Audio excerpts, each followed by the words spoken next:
Bismillahirrahmanirrahim. Alhamdulillahi rabbil alamin. Wassalatu wassalamu ala rasuli rabbil alamin. Nabiyyina wa habibina wa qudwatina Muhammad ibn Abdullah wa ala alihi wa sahbihi wa man sar ala nahdihi wahtada bihadihi wastanna bisunnatihi ila yaumiddin. Amma ba'du. Muslimin dan muslimat, para pelajar, para jemaah sekalian, pencinta ilmu, pencinta Al-Quran, Assalamualaikum warahmatullahi wabarakatuh. Alhamdulillah, kita panjatkan kesyukuran kepada Allah Azza wa Jalla. Pada pagi ini 14 Januari 2022, kita dapat meneruskan pengajian tafsir surah As-Saffat. Surah As-Saffat, surah yang ke-37, juzuk yang ke-23. Ayat yang kita akan baca bermula ayat 35. Cerita Allah Subhanahu wa taala nyatakan di antara sebab orang kafir diazab dan kenapa manusia itu jadi kafir. Dia boleh jadi kafir sampai ke akhirnya. Kenapa? Tak tinggal-tinggal kafir dia tu. Kemudian Allah SWT jawab balik segala hujah-hujah yang mereka gunakan untuk syirik pada Allah. Dijawab balik dan ditolak segala hujah mereka. Kemudian Allah SWT senaraikan di antara nikmat ahli syurga. Di antara nikmat yang Allah anugerahkan kepada ahli syurga, iaitulah beberapa nikmat yang besar yang kita akan dengar, kita akan belajar insya-Allah siri ini daripada ayat 35 berakhir ayat 49. 35 berakhir ayat 49. Panjang dah, tak banyak. Ayat dia pendek. Ada ayat yang satu baris 3 ayat je. Dia panggil surah-surah Makkiyah ni. Dan ayat dia pendek, cerita dia tentang hari kiamat. Mari kita mula baca beberapa ayat. Untuk para jemaah yang ada kitab, muka surat kitab tafsir pimpinan edisi Jawi, edisi Jawi, muka surat 970. 970.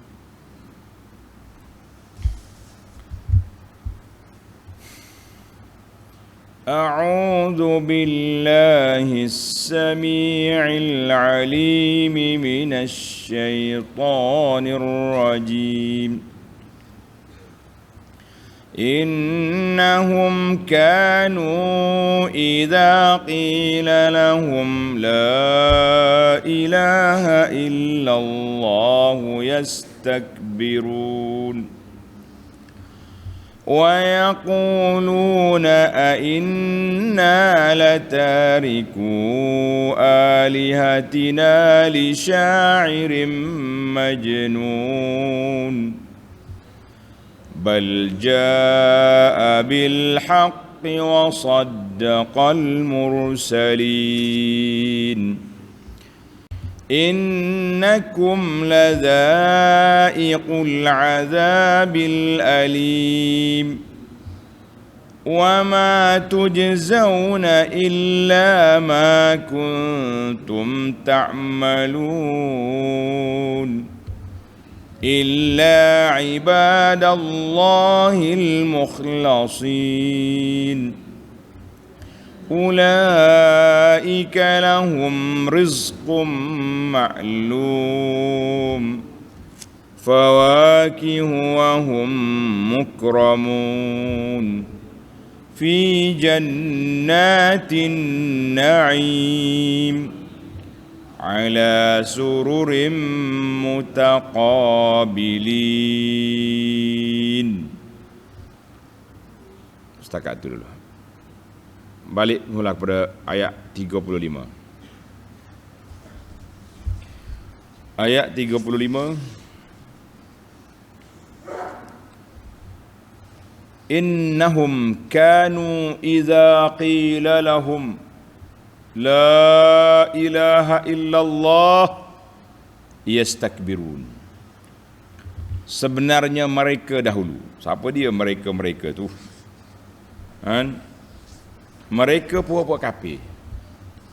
Puak-puak kafir, Allah Subhanahu Wa Taala nyatakan puak-puak golongan musyrikin, puak-puak syirik, innama waqa'u fi dzalikal azab. Kenapa mereka diazab?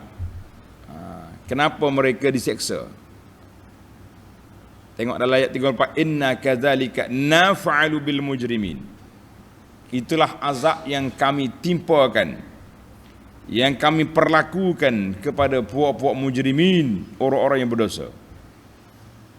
Mari ayat 35 menjawab. Apa dia jawapan? Innahum, tengok, sebenarnya mereka kanu, dahulu di dunia dulu, idza qila lahum, apabila dikatakan kepada mereka, apabila didakwah mereka, diajak mereka kepada tauhid, beriman kepada Nabi sallallahu alaihi wasallam, puak kafir kata la ilaha illallah, tiada Tuhan yang berhak disembah, dipuja, dipuji, diminta pertolongan, tidak ada Tuhan yang berhak itu melainkan Allah Azza wa Jalla saja.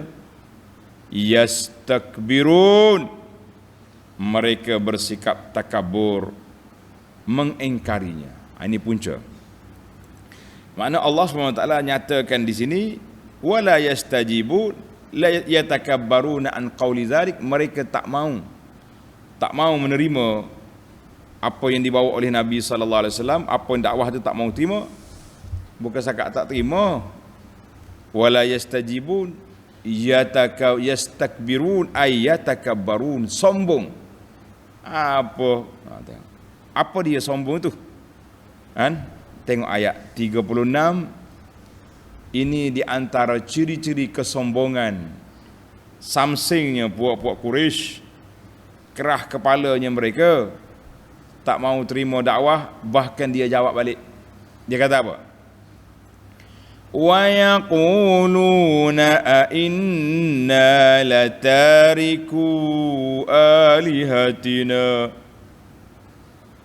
serta mereka berkata, a inna latariku alihatina, patutkah kami mesti meninggalkan Tuhan-Tuhan yang kami sembah, li syairin majnun, kerana mendengar ajakan seorang penyair yang gila. La haula wala quwata illa billah. Quraisy, sampai hati kau kata kepada Nabi kami gila? Lah, patutlah kita kalau jumpa dengan puak-puak Quraisy di akhirat esok, kalau diizinkan oleh Allah, kita nak marah dia. Kita kata, mu kata ke Nabi aku gila. Bahasa Quraisy ni. Nah, kita dengar apa rasa naik darah, kata orang. Gi kata ke Nabi syair majnun. Aku nak dengar penyair yang gila ni. La haula wala quwata illa billah. Marah tak marah kita? Kita nak marah kepada mereka, tak boleh dah, dia tak ada. Maka kita giatkan dakwah supaya anak cucu puak-puak kafir musyrikin yang ada atas dunia ni sampai kepada mereka, ke telinga mereka Islam. Kita perkenalkan Nabi sallallahu alaihi wasallam siapa dia. Mudah-mudahan mereka masuk Islam. Kena kerja, para jemaah semua kena kerja. Kalau kita ada jiran tetangga non-Muslim, kita ada kawan-kawan tempat kerja, member-member ahli perniagaan yang duk main suka, main goh sekali, bisik-bisiklah Islam kepada mereka. Jangan tak sampaikan Islam ke telinga mereka. Dia dengar melalui TV, melalui radio, cerita lain, tapi mulut kita biar sampai kepada mereka. Boleh ke tak boleh? Kena boleh lah, tak boleh mana.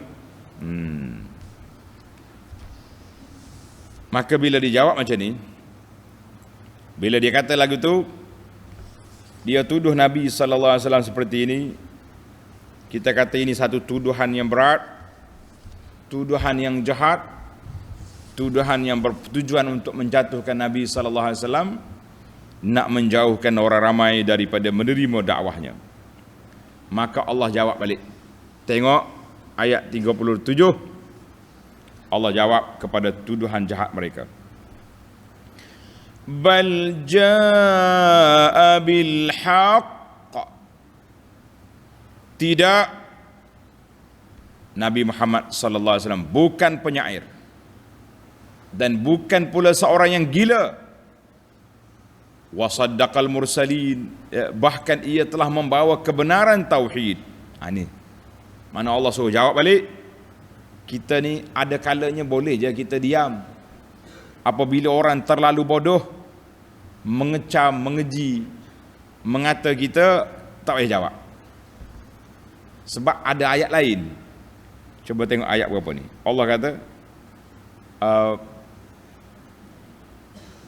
Tuhan suruh diam. Qalu salam. Wa iza khatabahumul jahiluna qalu salama. Bila puak-puak geng jahil mari bercakap dengan kita, maki duk kata dia qalu salama, kita kata okeylah, selamat jalan lah, tak payah layan. Ada kalanya. Tapi ada ketikanya tidak. Pendakwah perlu bertegas. Allah tengah ajar Nabi ini, bal jaa bil haq. Mana tuduhan kamu itu tak betul. Laisal amru kama yaz'umun. Bukanlah Muhammad sallallahu alaihi wasallam itu sebagaimana yang kamu sangka, yang kamu tuduh. Kamu kata syair, majnun. Innama huwa nabiyyun jaa bil Qur'an min indillah. Dia nabi yang telah menerima Al-Quran daripada Allah. Dia telah mengajar kita kepada tauhid dan wasaddaqal mursalin, dan mengesahkan kebenaran tauhid yang diajar, yang dibawa, yang didakwah oleh para nabi alaihimus salatu wassalam yang terdahulu. Itu kerja Nabi. Mana kita kena jawab, bukan awak salah orang tu, hak gilanya, hak buat ambil kayu, ambil batu, ukir-ukir pergi sembah, tu hak gila. Nabi Muhammad sallallahu alaihi wasallam ni ja'a bil haqqi, dan dia juga telah membenarkan semua dakwah-dakwah mursali rasul-rasul yang terdahulu. Kenapa kamu kata gila? Allahu akbar. Baru dia tahu. Kan? Baiklah. Apa jadi dengan puak kafir ni? Apabila kafir sudah sampai ke kemuncak kekafirannya, puak kafir sudah sampai ke kemuncak kekufurannya, dia ila hadzal haddi min at-tughyan, melampau sudah, wazuri zahir wal buhtan, membuat tuduhan-tuduhan jahat dan juga cakapan yang merapu terhadap Nabi sallallahu alaihi wasallam. Sudah tentu orang-orang Islam, puak-puak kafir dia pun nak dengar. Ni apa jadi dengan geng-geng pembantahnya, apa jadi? Orang panggil, nak tengok jugalah kesan dia tu. Macam puak-puak hak geng-geng ajaran sesat sekarang ni, bila dia lempar ajaran sesat, tuduh orang lain sesat, dia tunggu putusan apa jadi. Mulut tak herok, lidah boleh bercakap, pihak penguasa pun tak ambil tindakan apa-apa, dia rasa dia betul. Jadi orang lain pun ramailah orang hak dengar cerita ni nak tahu apa kesimpulan, apa yang jadi kepada mereka. Maka Allah jawab dalam ayat 38, innakum ladza'iqul azabil alim. Innakum, sesungguhnya kamu, wahai orang-orang musyrik, ladza'iqul azabil alim, akan merasai azab seksa yang tidak terperi sakitnya. Tunggulah, jangan cakap banyak. Kata orang Kelantan kata, kecek banyak tak ada kerja, kecek banyak tidak ada faedah. Mu tunggu tengok apa yang akan jadi kepada kamu. Bila kafir cakap macam ni, Allah SWT jawab, innakum lazaikul azabil alim. Kamu akan kena azab. Allahu Akbar. Ayat ini Allah Ta'ala sendiri menceritakan tentang apa akan jadi kepada mereka. Apa akan jadi kepada puak-puak kafir. Innakum lazaikul azabil alimul muji' bisababi syirkikum wa takzibikum. Dengan sebab kamu syirik dan dengan sebab kamu mendustakan ayat-ayat Allah, mendustakan ajaran Rasulullah sallallahu alaihi wasallam. Ayat 39 Allah Taala nak gambarkan apa yang akan mereka dapat setelah dijatuhkan hukuman azab. Wa ma tujzauna illa ma kuntum ta'malun. Wa ma tujzauna, dan tidaklah kamu dibalas, illa ma kuntum ta'malun, dengan balasan yang sepadan, kecuali dengan apa yang kamu kerjakan. Tulis itu, wa ma tujzauna illa kuntum ta'maluna fid dunya. Apa yang kamu nak dibalas iaitulah apa yang kamu lakukan di dunia. Fala yazlimukumullahu bita'dzibikum ala ma lam ta'malu. Allah Ta'ala tidak akan azab, Allah SWT tidak akan azab apa yang kamu tak buat. Maknanya undang-undang Allah Ta'ala itu, kata di para ulama tadabbur, al-jaza'u, tulis ni pelajar, al-jaza'u min jinsil amal. Balasan itu mengikut jenis amalan. Membuat amal banyak mana, apa dosa yang kamu buat, itu yang dibalas. Sebagaimana dalam suratul Namli, dulu dalam surah An-Namli ayat 90, wa man jaa bis sayyiati fakubbat wujuhuhum finnar. Siapa dia datang dengan keburukan, benda tak baik, akan dihumban muka dia kala neraka. Hal tujzauna illa ma kuntum ta'malun. Allah kata, kami tak balas kecuali apa yang kamu lakukan. Dalam ayat 54 ni, surah Yasin yang lepas, fal yauma la tuzlamu nafsun syai'a wa la tujzauna illa ma kuntum ta'malun. Ingat surah Yasin baru ya habis.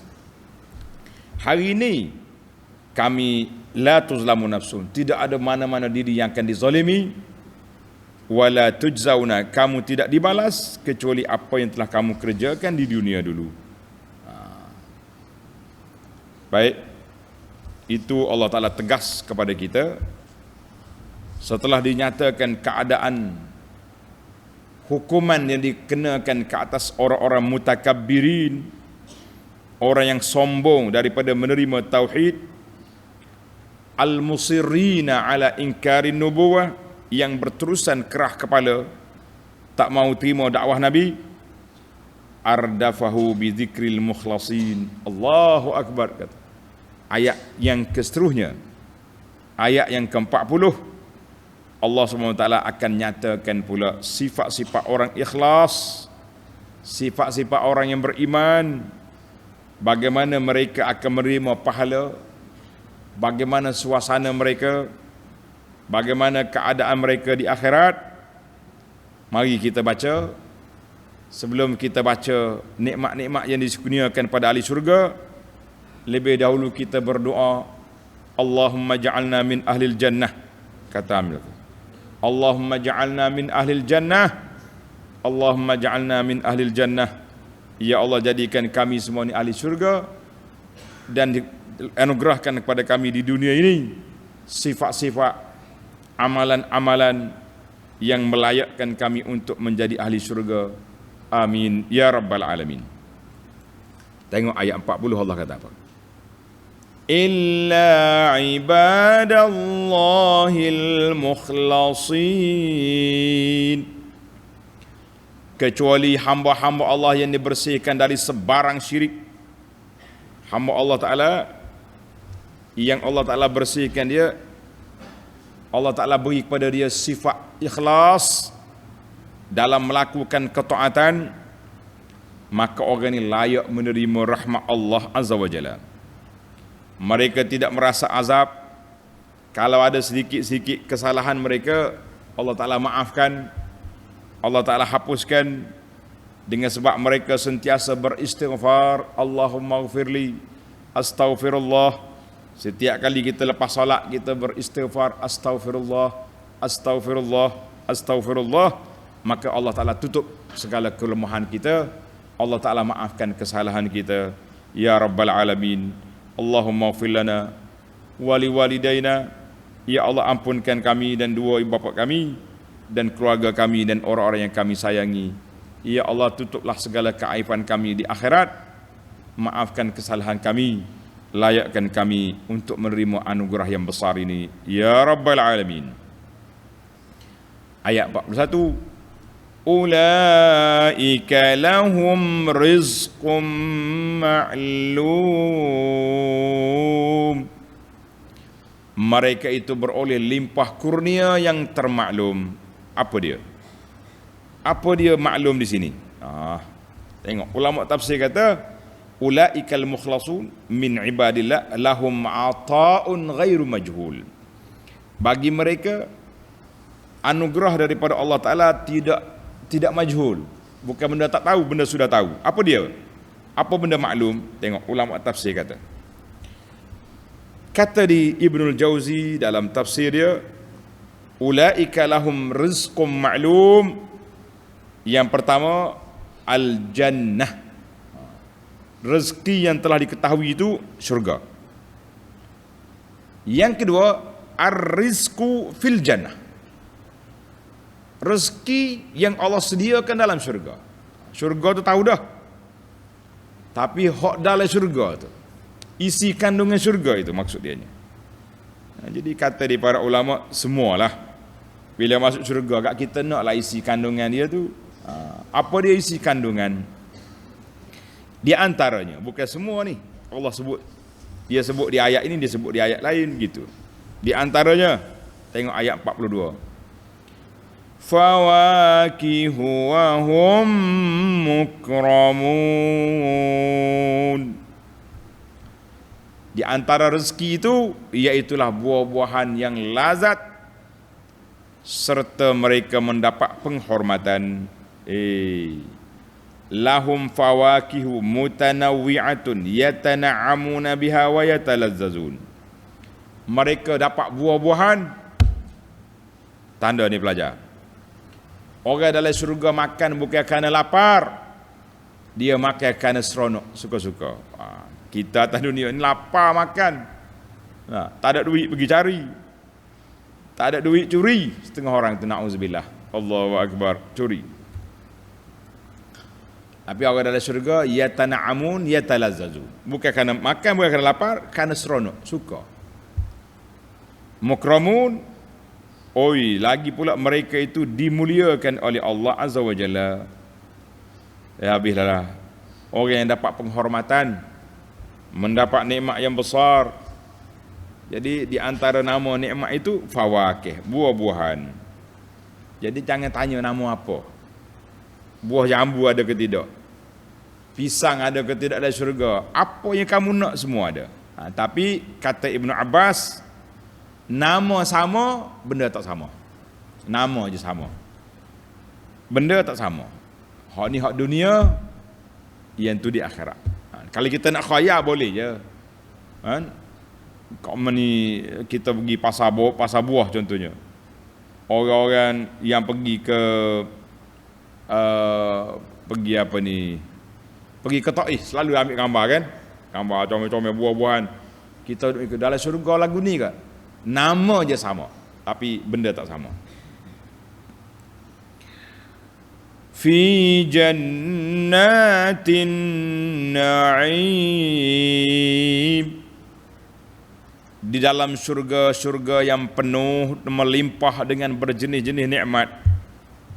Nikmat yang cukup besar, banyak nikmat secara fizikalnya. Dan mereka duduk dalam suasana tenang, aman, damai, tak ada sakit, tak ada hospital, tak ada rumah sakit. Dalam syurga tak ada rumah sakit, tak ada tandas. Dua tempat ni orang tak semangat nak pergi. Betul tak? Nak pergi ke tandas, tak ada kerja kita tandas busuk. Makan nak, tandas tak mau pergi. Rumah sakit, hospital nak pergi, tak mau juga kita. Kita nak duduk di hotel, tapi apa boleh buat? Itu dunia. Kalau ada dunia, ada hospital, ada jamban. Orang kata jamban, tandas, toilet. Syurga tak ada tandas, tak ada rumah sakit, tidak ada. Masya-Allah. Ayat 44. Ala sururim mutaqabilin. Mereka duduk berhadap-hadap di atas pelamin singgasana kebesaran. Kita ni kalau cakap seorang, suka tak suka? Suka kacak seorang? Tak suka. Kita suka kalau kawan-kawan mari, family berkumpul. Jadi dalam syurga ni Allah gambarkan mutaqabilin. Mereka duduk berhadap. Kata di para ulama tafsir, yuqabilu ashabul jannati ba'duhum ba'dan. Duduk berada liku wahum 'ala sururi, di atas singgasana. Kata-kata fi ghayatir rahat wat tuma'ninah wa safa'il qulub. Dan di antara nikmatnya kita duduk berada. Orang panggil berhadap. Tidak kata ni berlapis-lapis, tak ada. Majlis kita comel serik. Sebab itulah majlis ilmu ni dia panggil taman syurga. Seeloknya bila kita majlis ilmu, pelajar-pelajar duduk beratur depan ni belakang, beradab. Tapi majlis ilmu tempat kita nyagi jadi nusuk alik dia. Allahu akbar, tak tahu kenapa. Mahal sangat ke muka dia, takut orang tengok. Sepatutnya duduk. Kita tak tahulah budaya tempat kita ke perangai orang kita. Tak tahu. Pengalaman saya belajar di negeri Arab, di Masjid Nabi sallallahu alaihi wasallam. Setengah jam lagi nak maghrib, kita kuliah lepas maghrib. Anak murid penuh. Sampai ke kursi tok guru ni, penuh likur. Contoh kalau kursi di luar saf, dia mari letak reha dia, tanda tepat. Punya semangat. Berebut kita nak duduk. Tapi kita hak Melayu ni insya-Allah di mana ada tiang, di situ ada orang. Mazhab Melayu punya belajar, tulis awal, di mana ada tiang, di situ ada orang. Itu lagi baik. Hak sedap laginya, orang mengajar tak dengar, duk buah. Tu hebat juga tu. Tak ada arah nak buat lah. Setiap orang itu Allah Ta'ala bagi anugerah macam-macam. Ada orang mari daripada jauh nak belajar, ada orang yang duduk dekat tak mau belajar. Dia berasa dia pandai ke, dia berasa dia alim. Orang buka kelas tidak nak ambil kitab tengok, kan? Duk buah sama kita, cakap sana sini, duk dalam gelak tak mau tunjuk muka kepada guru, macam-macam perangai ada. Ini perangai ahli syurga. Ala sururim mutaqabilin, duduk beradab. Mari kita jadi ahli syurga, kita calonkan diri kita ahli syurga, duduk di dalam taman syurga. Dengan cara mana? Dengan cara duduk dalam majlis ilmu beradab-adab. Pelajar-pelajar semua, jangan kira di mana ada tiang, di sana ada orang. Kita kata di mana ada ruang, kita penuhkan tempat kosong. Faham pelajar? Tu orang nak pergi syurga. Ni moga mengaji kerana takut ayah marah juga. Tak, nak pergi ngaji, nak pergi belajar tapi tidak nak belajar. Ini bahaya kita. Mari semua kita ambil perangai ahli syurga. Ayat 34. Ayat 34. Dia tukar belak mana tadi? Salah belak lah. Ayat 45 dah kita ni. Ayat 45. Betul tak? Yutafu alaihim bika'sim min ma'in. Dan diedarkan kepada mereka piala. Tahu piala? Kita buat sukan ka'sun. Piala tu gelas dia macam mana? Kaki kecil. Tu gelas minum ahli syurga tu.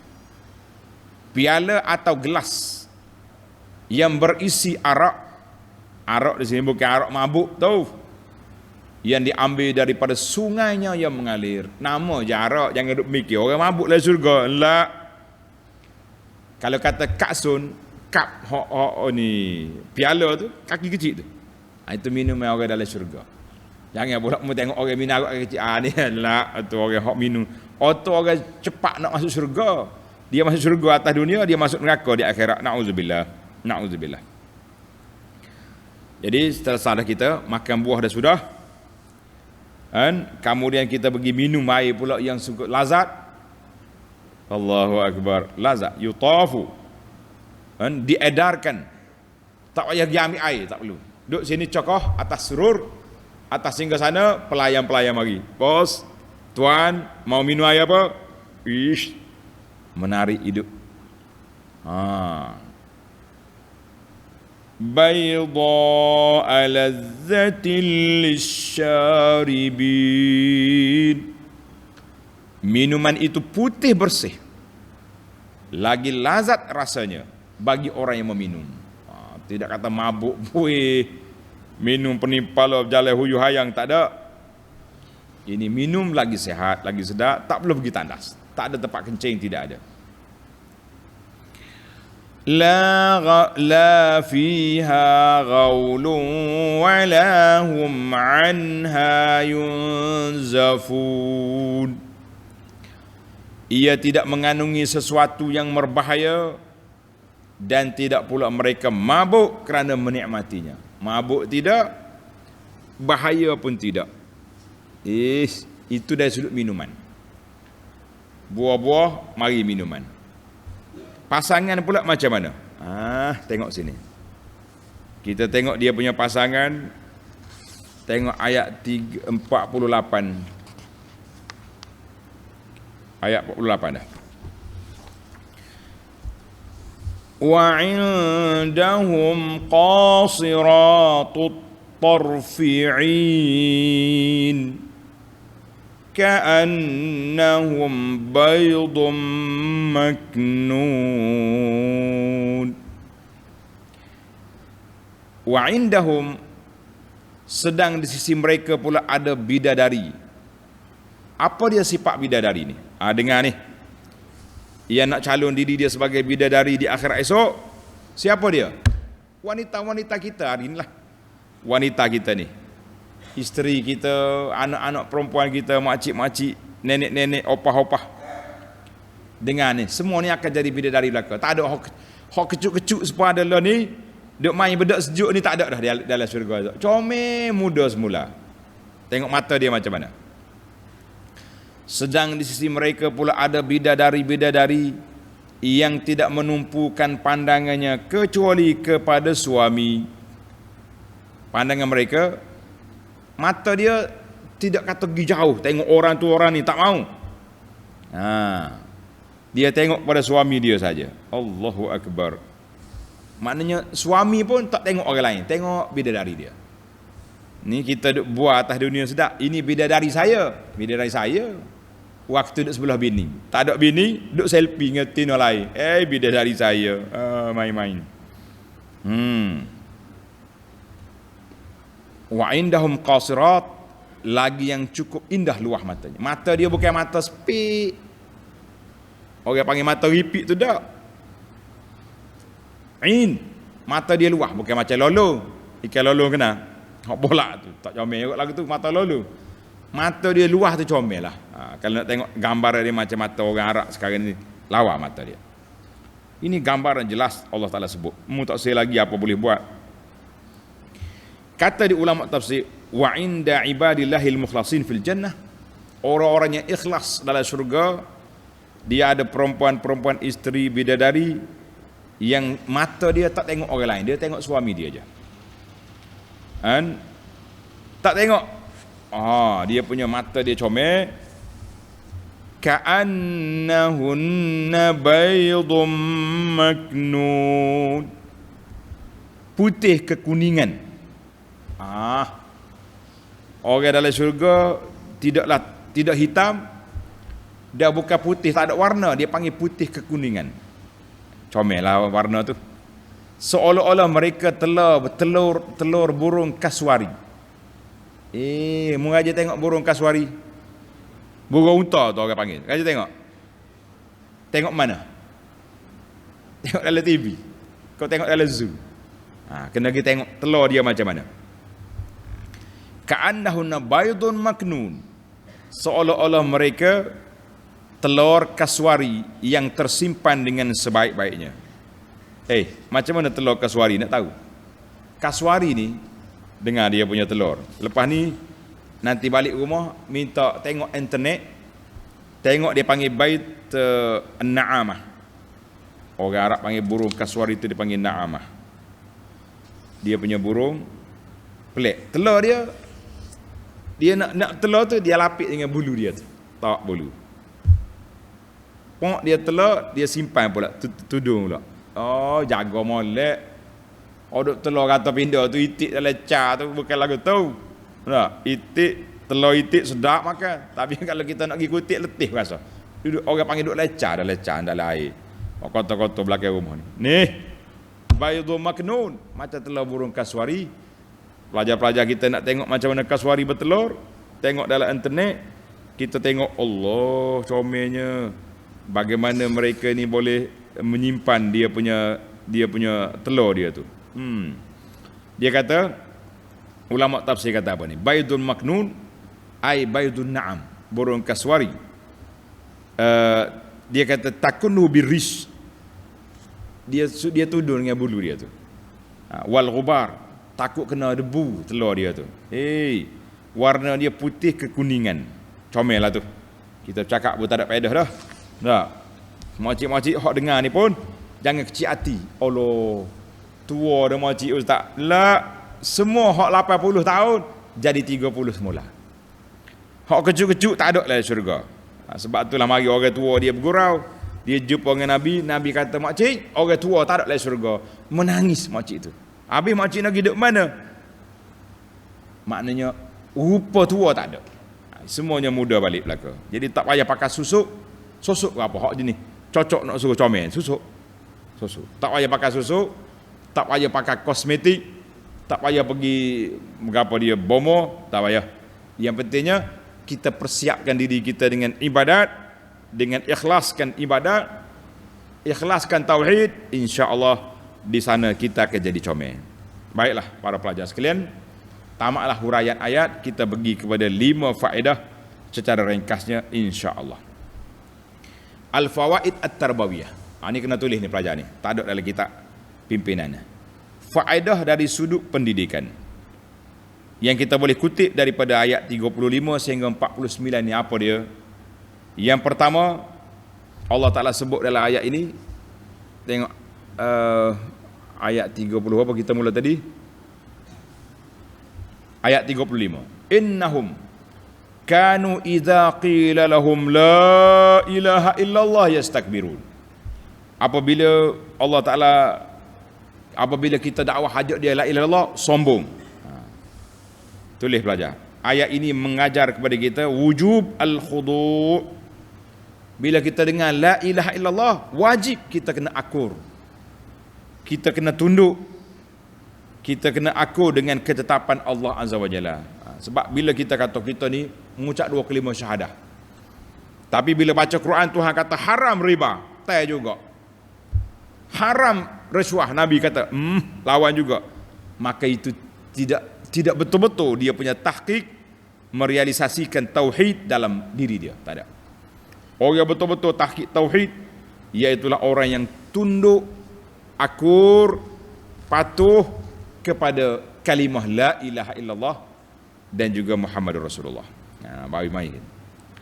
Yang kedua, fi qaulihi ta'ala ala sururim mutaqabilin, ahli syurga duk berhadap-hadap. Allahu akbar. Ayat 44. Berhadap. Dia tak duk main sembunyi-sembunyi, main cikucak, duduk belakang tampil, belakang tiang, tidak ada. Semua mereka duk berhadap. Kata ulama tadabbur, kamalu adabi ahlil jannah sempurnanya ada ahli syurga. Kanu yataqabalun, mereka semua singgah sana dia besar, duduk beradab belaka. Tak ada orang kata lapis kedua, yang ketiga tidak ada. Kita ni kadang-kadang terpaksa kena berlapis sebab tempat tak cukup. Nah, yang tak tahannya tempat cukup pun sembunyi juga, itu jadi dia. Maka itu di antara adab ahli syurga. Kita dalam dunia pun, dalam majlis ilmu, dalam taman-taman syurga, perlu kepada adab ini. Mari bila kita mari majlis ilmu, duduk depan dengan tok guru, beradab dengan tuan syekh, beradab dengan ustaz, beradab, barulah kita duduk. Jangan kita buat halaqah sendiri, orang yang ngajar depan, dia duduk buah di belakang. Tak. Ni ada semalam ada ustaz-ustaz duk banyak yang meluahkan perasaan. Dia kata kita duk mengajar, anak murid duduk main apa? Duk main WhatsApp. Bagi anaknya, saya tak bersangka buruk. Setelah kita tengok fenomena pelajar-pelajar yang ikut kuliah tadabbur Quran kita ni, dia tulis. Maknanya kita kata dia pegang handphone tu, sama ada dia tengok ustaz kuliah ataupun dia mencatat apa yang dia dengar. Allah, tapi kalau ada hak main sungguh, maka kita larang dia. Kita kata itu tidak beradab. Sebab itulah kita larang duk main emoji, ya, duk main duduk gambar-gambar waktu orang duduk kuliah. Kita kata itu juga tidak beradab dalam majlis ilmu. Main apa gambar-gambar ni? Gambar kartun lah, gambar budak lah, gambar apa kerjaan. Kalau sama ada awak dengar ataupun catat apa yang ditulis. Tak apa, kalau duk main emoji ni dia panggil orang tak ada kerja. Duk macam orang duk buah dalam majlis ilmu. Itu dia. Dia kadang-kadang satu lagi, waktu orang kuliah kita tak ikut. Sama ada dia rasa dia pandai ataupun dia memang tak berminat nak belajar. Itu rugi. Baik, mari kita pergi kepada faedah yang ketiga. Di antara sifat ahli syurga, sifat wanita syurga. Makcik-makcik nak jadi wanita syurga ke tak? Wa indahum qasiratut tarfi'in. Mata dia tak tengok ke orang lain, tengok kepada pasangan dia aja. Jadi Allah Ta'ala puji ahli syurga ni sebab dia tak tengok orang lain, dia tengok suami dia. Kata di para ulama, sama ada suami dia comel berdoa yang menyebabkan dia tak mau tengok orang lain. Suami macam tu juga, duk tengok ke bini dia, tak tengok orang lain sebab isteri dia comel ataupun sebab perangai dia cantik. Orang perangai baik ni orang tak tengok orang lain, dia tengok pasangan yang halal bagi dia. Ini masalah kita hari ni, tak apa nak jadi. Balik ke rumah, suami balik letih-letih. Suami balik penat. Tengok bini dia, ya Allah, macam hatu pari. Meraja tengok hatu pari lah ke mana? Rambut bergoseng. Rambut ni, orang Kelantan kata goseng, rambut tak terurus. Dah lah tiok busung. Oh, abang balik dah. Balik dah. Gitu jambut. Penat. Kawan ni pun bagi masuk tanda tukar baju, duduk kedai kopi. Duduk kedai kopi tak ada duduk lagi. Dah, budak-budak pelajar mai tanya, "Bang nak makan apa?" Dia kita tu bang hanya panggil bang. Naik tarah kawan tu. Ini punca ni. Kena belajar nak jadi wanita syurga, layan suami dengan baik. Balik sambut balik-balik.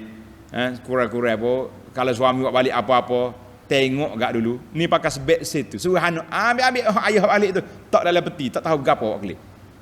Kabar-kabar busung basi dapur. Ini perangai. Tengok ni, wanita ahli syurga, ia tatalla. Tengok pada suami, suami juga tengok pada isteri, tak kelih pada orang lain. Baik. Jadi kita bahayanya perangai itu. Yang ke berapa dah kita ni? 3 dah. Yang keempat, Allahu Akbar, punca besar kerusakan manusia apabila dia sombong. Bila orang kata la ilaha illallah, dia punya inna latariku alihatina li syairin majnun. Aku nak tinggal agama aku dengan penyairnya majnun ni. Ini dia panggil punca manusia rusak kerana sombong. Kita ni macam tu juga. Bila orang ajar benda-benda, ustaz ni kalau belajar tak ada sanak ni, ngaji lagu tu ya, tiba-tiba mari duk ajar hak nabi lah, hak sunnah lah.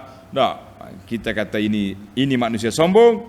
Manusia ni mustakbirin, mutakabbirin, orang ni tak akan dapat ilmu. Pelajar-pelajar tanda. Syarat ciri-ciri orang nak dapat ilmu, tawaduk. Kita dengar buka telinga. Ni tidak sombong agah. Bila tengok gambar-gambar orang-orang dia tak setuju, dia pangkah poster, buat gerakan anti. Mu dengar dulu dia cakap apa. Kalau betul salah, kita bantah. Ni belum cakap lagi sudah dihukum salah. Hak betulnya dia. Kan? Kadang-kadang hak dia hak mengaku betul ni, merapu dia cakapnya, hadis palsu bawa cerita karut-karut, maka kita kata itulah di antara perkara yang tidak baik. Baiklah, yang terakhir Allah kata apa? Allah Ta'ala balas setiap orang itu, innakum lazaiqul azabil alim wa ma tujzauna illa ma kuntum ta'malun. Allah kata kami tak balas kecuali apa yang kamu buat. Kesimpulannya dia panggil al-jaza'u bil amal. Balasan keburukan itu dengan sebab amalan. Kalau orang, tapi berbeza dengan syurga. Syurga Allah balas dengan limpah kurnia dia. Kalau nak kira dengan amalan kita, sikit beramal. Syurga terlalu mahal. Tapi untuk orang jahat, Tuhan balas mengikut apa yang dia buat. Wa ma tujza, tengok ayat kita. Wa ma tujzauna illa ma kuntum ta'malun. Allah kata aku tak balas kecuali apa yang kamu buat. Hak mu buat tu yang aku balas. Jadi kalau kita nak kata Tuhan tidak adil, kan? Tuhan buat tidak ada kezaliman di akhirat. Tengok ayat 39 tu. Wa ma tujzauna illa ma kuntum ta'malun. Kata di ulama tadabbur, ayat ini dalil ala annal kufar mujazauna ala amali. Orang kafir akan dibalas mengikut amalan kejahatan yang dia buat. Yang pertama, dia duk puji berhala. Duk panggil-panggil berhala dia. Mendustakan Nabi, menyakiti orang mukmin. Dia kata berhala ni syufa'a indallah. Apa lagi? Malaikat anak Tuhan. Bunuh anak contohnya. Ngenak ke orang. Itu semua tu balas, semua ni akan dibalas di akhirat esok. Jadi kita orang beriman, jangan ikut perangai orang kafir. Al jaza'u min jinsil amal. Balasan itu dengan mengikut amalan. Kata ulama, itulah yang dikatakan keadilan Allah Azza wa Jalla. Kalau kata Tuhan itu maha adil, na'am, dia tak balas apa yang kita tak buat. Dalam ayat lain Tuhan kata wala taziru waziratun wizra ukhra. Dosa orang lain tak tanggung. Tapi kalau dosa yang berkait, kena tanggung. Dosa isteri tak tutup aurat, suami tak peduli, tanggungjawab. Dosa anak-anak tak salat, ayah dia tak bertanggungjawab, tanggungjawab. Dosa menganjurkan maksiat, orang pakat pergi buat, itu awak tanggungjawab. Dia panggil dosa yang berkaitan. Tapi dosa tak berkait, Allah Ta'ala tak timbul, tak letak atas kepala orang dosa orang lain. Tamatlah kita faedah yang dapat kita kutip dalam ayat 35 hingga 49. InsyaAllah CD yang akan datang kita mula dengan ayat 50. Fa aqbala ba'duhum ala ba'din yatasa'alun. Penduduk syurga akan mencari kawan-kawan dia. InsyaAllah besok kita cari kawan dalam syurga. Boleh? InsyaAllah kata. Subhanakallahumma wa bihamdika asyhadu an la ilaha illa anta astaghfiruka wa atubu ilaik. Wa sallallahu ala nabiyyina Muhammad wa ala alihi wa sahbihi ajma'in walhamdulillahi rabbil alamin.